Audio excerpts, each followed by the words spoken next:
भारत और न्यूजीलैंड के बीच पांचवा टी20 मुकाबला जबरदस्त तरीके से हुआ। भारत पहले बैटिंग करता है, 271 रन बना देता है। उस मुकाबले में सबसे ज्यादा नजरें संजू सैमसन पर थी और नजरें ईशान किशन पर थी। क्या सर जिसको मौका मिलेगा, ये ऐसा चांस है कि शायद यही चांस टी20 वर्ल्ड कप में डिफाइन करेगा कि कौन खेलेगा।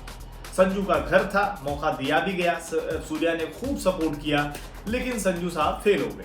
और जिस तरीके से आउट हुए हैं, जिस तरीके से स्ट्राइक पर थे, क्रीज पर थे, कभी भी उन्होंने भरोसा नहीं दिया कि संजू रन बनाने वाले हैं। लेकिन ईशान जब बैटिंग करने आए तो उन्होंने जो बैटिंग करी है, उस बैटिंग के बाद ईशान को बाहर कर पाना ये बहुत बड़ा सवाल है। और इसी में अगर आप देखिए, मैच के दौरान कुछ ऐसा हुआ जिस पर बाद में सूर्या से सवाल भी पूछा गया, क्योंकि ईशान ने तो ताबड़तोड़ अंदाज में शतक जड़ दिया। कोई खिलाड़ी कमबैक पर शतक मार दे तो जाहिर सी बात है, इवन अगर आप देखें टी20 में शतक, ओडीआई में दोहरा शतक, ये सब कमाल है ईशान के। लेकिन इसके बावजूद भी वो टीम से बाहर हो जाते हैं। लेकिन सवाल पूछा गया कि सूर्या से, क्या मैच के बीच में ईशान से विकेट कीपिंग ये संकेत है क्या टी20 वर्ल्ड कप के 11 में? लेकिन सूर्या ने वहां पर कहीं ना कहीं उस 11 से इनकार किया।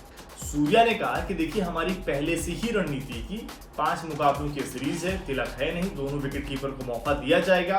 तो ऐसे में 3 मुकाबलों में संजू विकेट कीपिंग करेंगे, 2 में अगर आप देखें ईशान करेंगे। लेकिन चौथा ईशान नहीं खेले थे, तो 5वें में ईशान विकेट कीपिंग करते नजर आए। यानी कि वर्ल्ड कप के 11 से जो बात कही जा रही थी कि क्या संजू बाहर ही हैं या संजू खेलेंगे, सूर्या ने कहीं ना कहीं एक हिंट दे दिया है कि अभी भी हो सकता है कि वो संजू को बैक करते नजर आए। लेकिन जो प्रदर्शन है उस आधार पर फैंस कह रहे हैं कि भाई साहब अब बहुत बैकिंग हो गई, इससे ज्यादा बैकिंग तो आप किसी दूसरे खिलाड़ी को दोगे तो भी रन बना देगा। मतलब पिछले 16 से ज्यादा मुकाबले सिर्फ 150 और बिल्कुल भी रन नहीं, तो ये इंटरनेशनल क्रिकेट में बहुत है। किसी को भी आप खिलाओगे तो इतने में वो रन बना ही देगा। ईशान को तो इतने मैचेस ही नहीं मिलेंगे, इतने मिलेंगे तो शायद फिर बाहर ही नहीं कर पाओगे। यही चीजें दूसरे खिलाड़ियों पर भी लागू है। लेकिन क्या टी20 वर्ल्ड कप के लिए भारत के लिए सरदर्दी है या भारत के लिए लाइन क्लियर है?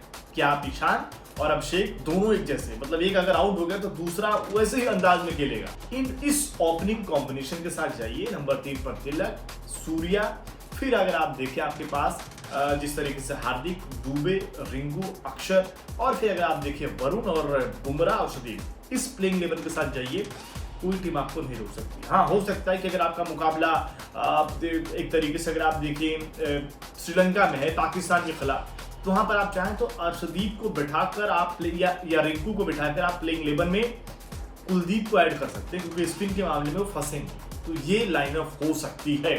अब आपको क्या लगता है कि सूर्या ने जो बयान दिया, तो कप्तान ऐसे बयान देते हैं, आपको लगता है कि इशारा है कि अभी भी वर्ल्ड कप में संजू दोबारा इस टीम में आएंगे, वही ओपनिंग करते नजर आएंगे? कमेंट करके अपनी राय जरूर।